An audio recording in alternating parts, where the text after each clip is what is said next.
Hey friends, welcome back to the 𝐚𝐭 homestead. I'm 𝐚𝐭 and today I want to welcome you into my root cellar and I want to give you a tour so you can have an idea of food storage. This is a lot of my long-term food storage, but you're also going to see some midterm, not so much short-term, which is going to be in my pantry.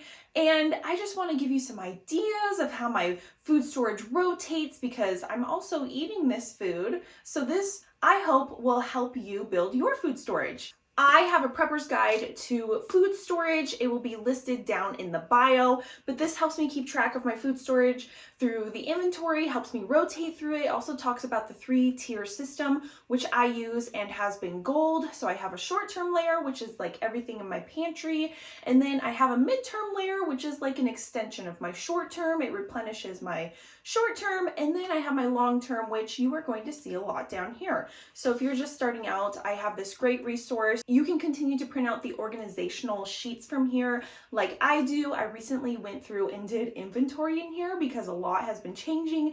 We just did that big preservation day, so I have had some cans to add. I've also been canning up beans. I got some pet supplies, and I have a food storage course that goes more in depth in the food storage bundle. You can check all that down in the bio. So let's go through and do a tour. Up here, I have my home canned goods. And I want to do an organization because I don't want to keep my home canned goods on the top shelf. Just in case there's an earthquake, I feel like if these fall off, they're definitely going to break. But if they're on the lowest shelf, they might not break. They have a better survival chance. Up here, I have some canned white beans. I've been canning up dried beans. So dried beans are something that a lot of people like to store up, but you have to think, how are you going to eat those in emergency? If you don't have water, if you don't have power, do you want to use your water storage for dried beans? A great way to use your dried beans is to can them, because now when I open this, these are ready to go. They're ready to be eaten. I can throw these into any recipe. So these are some canned beans that I have up here, and they're delicious. I've made these, used these in chilies because I wanted to test them, see how they tasted. Amazing. Up here I have my jar of rhubarb barbecue sauce that we just canned up in our preservation day. I ate through the other jar. If you checked out my preservation day video, I had another jar that I canned up and we had a bit of an issue, but I ended up eating it so good. So I cannot wait to use this in the summer. You best believe this will be cracked open. So I have 1 jar of huckleberry syrup. I have been eating this on toast as like a treat. It is so good. And I also made up pancakes. This is a cherry syrup. Absolutely delicious. I made this with pie cherries, which are very tart from the tree, but then you sweeten them up into the syrup. Yum. So I have 1, 2, 3, 4, 5 jars of cherry syrup, 1 jar of huckleberry syrup, and these have been like treasures to me. So I kind of have my home canned goods coming down here. This has been my pasta shelf. So right here I have lasagna, linguine, and I have some egg noodles back there. I will come down here and grab pastas if I need some. So these are an extension of my short term. This is a bit of a midterm. If I run out of pasta in my kitchen, I just come right down here. I also did a big Mylar bag day where I put pastas into Mylar bags. So right here I have the lasagna noodles in Mylar bags. Mylar is a great way to turn your short or midterm storage into long-term storage, because you put it in bags that light is not going to be able to get through. You store it in an area that's not too hot or cold, and then you put an oxygen absorber in there, and there's no oxygen, so Mylar bags are a great way to make your food go long term. I have some number 10 cans right here, so I'll be honest, these are just right here. When I'm doing my videos on socials, I put these here, but behind you I have rows of the number 10 can boxes. That's where these came from, but these look good in videos. So I have my hard white wheat, which would require a wheat grinder, which you are going to see on my next shelf over. I have a manual wheat grinder. I have flour. This is good for 10 years. And then I have sugar, which is good for 20 years plus. So moving over to right here, I have some tomato paste. I haven't had to buy tomato paste in a long time because I have had so much in my short and midterm storage. So this is a midterm storage. So this will replenish my pantry whenever I run out, which I'm about to be. Right here, I have pancake and waffle mix. I got this from the Church of Jesus Christ of Latter-day Saints Bishop Storehouses, along with my number 10 cans. And I love this pancake and waffle mix. It's just so easy. It tastes great. Absolutely love it. I believe it has a 2-year shelf life, but I will be honest, I have used it past its expiration date. And that's something that to keep in mind for your food storage.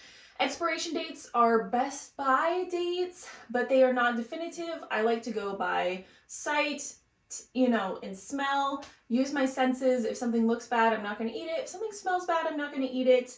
And I feel like with expiration dates, they make us think, oh no, this food hit this date, it is bad. Not true, and a lot of food gets wasted that way. So I have a whole box of pancake and waffle mix. Right here, this is dandelion jelly that I made last year. I'm planning to make more. So yummy. I ate this jelly through the winter. This is the only kind of jelly I eat now because I made it. I love it. I will probably start giving some more away as gifts, which I already have, but they are the perfect little gift. I'm gonna make more. So I have 4 things of dandelion jelly, and this is Pomona's pectin. I had this right here because I did a live the other day on TikTok and I showed everybody watching what this was, but I have a big package over there, so that is not where that goes. But right here I have a whole shelf of dried milk, again got from the Bishop Storehouses. This can last for 20 years when stored properly.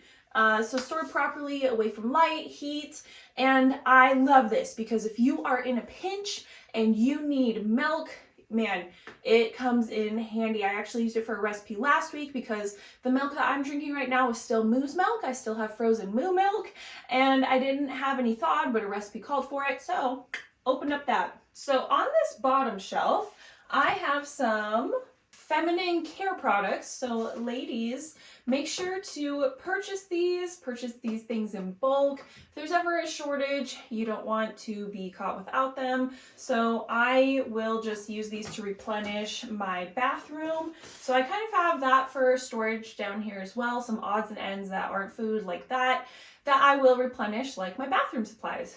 Right here, this whole shelf, we did a Mylar bag video. Me and you, we stored up some pastas. So my pastas are down here in Mylar bags. And I wanted to show you this. So you can see this bag is not, it looks like it's not sucked in, but it is still okay because in the air that we breathe, there's more than just oxygen. And whereas this one, it looks sucked in. So some people think, oh, my Mylar bag's not sucked in like this, it's not okay, but it absolutely is. Not all of your bags will look sucked in, and this is a perfect example. Let's move on to the next shelf. So moving over in my center shelf, again, this has been really good for me because I'm seeing things that are out of place that I need to, figure out a place for. But right up here, I have some canned water. So you can can water, which is really cool. And I did these for video examples. I don't can water in bulk just because I'm on a well and I have easy access to water, but canning water is a great idea if you want shelf-stable water. So say you're canning something, say you're canning these, some oranges or this beef stew, and you have extra room in your canner, throw in some extra cans of water. Great way to build up your water storage. So I got some water. I have some canned mandarin oranges, which I have opened up one. Didn't love just because I feel like I didn't make the syrup sweet enough. And I'll be honest, so I know a lot of homesteads can be sugar adverse. I love sugar, all right? So I just need to not go for the low sugar kind of recipes because I'm learning I don't love those. So next time I make these, I'm gonna add more sugar, but they are edible, just not my favorite. So that means these are gonna be the first to go in my storage. I'm not gonna let them sit here and take up space, which is what I've been doing because I think I canned up 6 pints of them. So I'm slowly working through these. And then I have canned carrots, which I love. These are so easy, just like throw into a soup or use for, well, I think I've just used these for soups. And then I have some canned beef stew. This is such a great way to put shelf-stable meals on your shelf or in your pantry by canning them up. This does not look pretty, but this was amazing. So good. Right here I have, well, these two are right here because I made a video showing them, but the ketchup's gonna go right here. This is a box of mustard. So I stock up on my condiments. I use a lot of mustard. I use a lot of ketchup. So it makes sense for me to stock up on them and have them down here. And back here I have vegetable broth. So this is also, as you're going through your pantry, like start thinking of things like, okay, I could use my veggie broth for this. I started canning up my own broth. I used to use this powder. I'm not using it as much anymore, but I don't want things to go to waste. So I either need to donate some stuff that I know I might not use or figure out something for it. But I do have vegetable broth, but we're gonna get to my canned broth here soon, which has been my favorite thing. So easy. This is my manual wheat grinder. It is a Country Living. I got it last year. It's super nice. It works great. I wanted to have an alternative to grinding my wheat berries. So I bulk store wheat berries in number 10 buckets.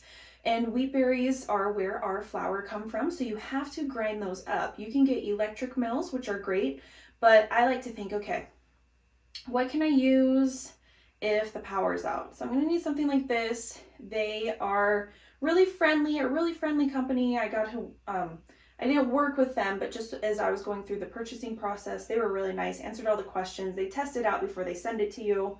And I tested it out as well when I got it, but I'm currently working through my flour storage. My plan is once I'm through my already pre-ground flour, I want to get this set up in my kitchen as a permanent fixture. I may also look into an electric one. I'm not quite sure, but I really like this. And what's crazy too, talking about prepping and getting the supplies you need. I today looked at the price of this and it was like, I saw it on As Your Standard, it was like $765. Whoa. So it went up almost $400 or so ish, $400 since I bought it.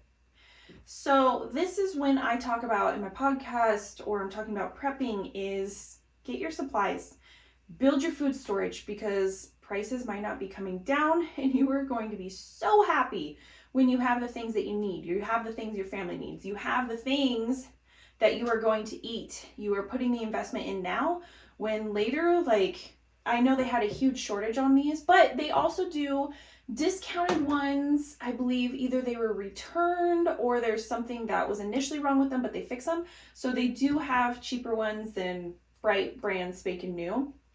So to keep that in mind, but that's just an example of everything's going up. So keep that in mind. Anyways, so right here is more Mylar bag pasta. As you can tell, I love pasta and I want to Mylar bag it up. Right here is just canning supplies. It's the bands. I have some jars in here. And then more Mylar bag pasta. I love Mylar bags because they keep food for long term. And you saw it in that video. It's a bit of a process, Mylar bagging, but it's so worth it. And these are individual use pastas. That's why I did the smaller bags. Right here I have this pizza sauce that I love. I actually just did cast iron pizza a week or two ago. It is so good. This is the best pizza sauce ever. You can make it from scratch as well, but I like that pizza sauce. Down here, so this is my favorite shelf. This is my home canned vegetable broth. I also did a video on that showing you how to do this. You save your veggie scraps, you save your bones, and then once you have them, you top it with water in a roaster or a crock pot, and then add in some apple cider vinegar to get the goodness out of the bones. And then you let it just soak up for, I'd say 24 hours on low. And then you have this broth that you can water down because it's super dense, right? But it tastes so, so good. And instead of buying broth from the store, you have shelf-stable broth that is nutrient-packed. I have some pure lemon juice here, so that is for baking or cooking, which this has come in handy too. You know, when those recipes call for lemon juice, this is a great item, I would say, to have in your preps. More canned carrots, and then just down here is just canning supplies. I keep a bulk of my canning supplies down here. So let's move over behind. So over here, I have some 300cc oxygen absorbers. I'm gonna put these with the Mylar supplies that I have. And I'm gonna bring over some canned beans that I have that I see on my other shelf and bring them up here with the other canned. So now up here, I have canned pinto beans. So I think I mentioned, I'm slowly working through dried beans to make them shelf stable. So I just have canned beans. This is an extension of my condiments right here. I have ketchup, love this ketchup. I eat a lot of ketchup. I have some odds and ends jar supplies. When I feel like you're canning, you just accumulate a lot of odds and ends for jar supplies, the lids and the rings and random jars, and soon you have jars you don't even know where they came from. And then over here I have some number 10 cans dehydrated apples. It looks like I have 4 of those right here, but later when I really go through this, I'm probably going to move my number 10 cans to that shelf that has the boxes, but I keep these out. Some of these are for videos that I do on social media, so that's why these are here. So this shelf right here is a lot of my canning supplies. So I have a lot of lids. I have Pomona's pectin, which is what you use to make the jams and jellies. But one thing that I keep down here is this contingency medical.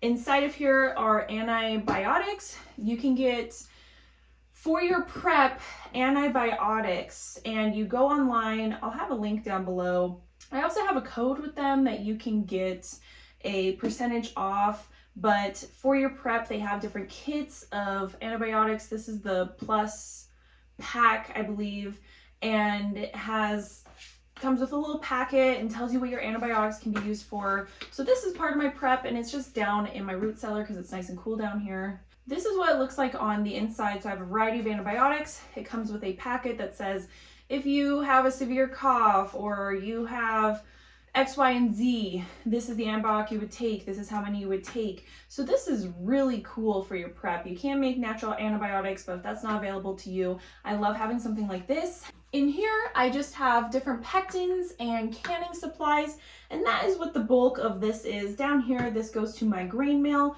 I have some odds and ends for canning, like I have some oranges right here and a beef stew. I think I did some reorganization for pictures, but that's what I have going on over here. And the last shelf is right behind me. This little corner over here is my pet food storage. I like to bulk up on canned pet food. If you have animals, you need to factor them in. I also have some freeze-dried pet food right here, but these are just Nature's Logic. I have a variety of them, love them. And I also have some Ziwi Peak, which I love because it's dehydrated, freeze-dried. So these are some great shelf-stable items for your animals, the dehydrated foods, the freeze-dried foods, the canned foods especially. And then down here, I put these here for a video, just some more number 10 cans. But the bulk of my number 10 cans are, like I showed you previously, on another shelf in their boxes that I got from the Bishop Storehouse. Thank you for coming along on my root cellar tour. I hope you had some good ideas for your food storage as I showed you mine. This is so important to me, this long-term food storage, how I'm feeding myself, how I'm feeding my family. I think it is crucial for everybody to have a food storage. Again, if you have any questions, you can let me know down in the comments. If you want additional resources, I have my Prepper's Guide to Food Storage, which is linked down below, and my food storage course where I go through everything in depth. If you haven't started yet, today is the day to start, and don't keep thinking, oh, if I had this, or if I had extra space, or if I had this, then I would start. No, start today, because like we mentioned earlier with the grain mill, prices are going up and I don't think they're gonna come back down. So prepare for your future self. Anyways, thank you so much for joining me. I really appreciate you spending your time with me out here at the homestead. You guys are the best. Don't do anything a gub wouldn't do, and I will see you guys next time. Bye!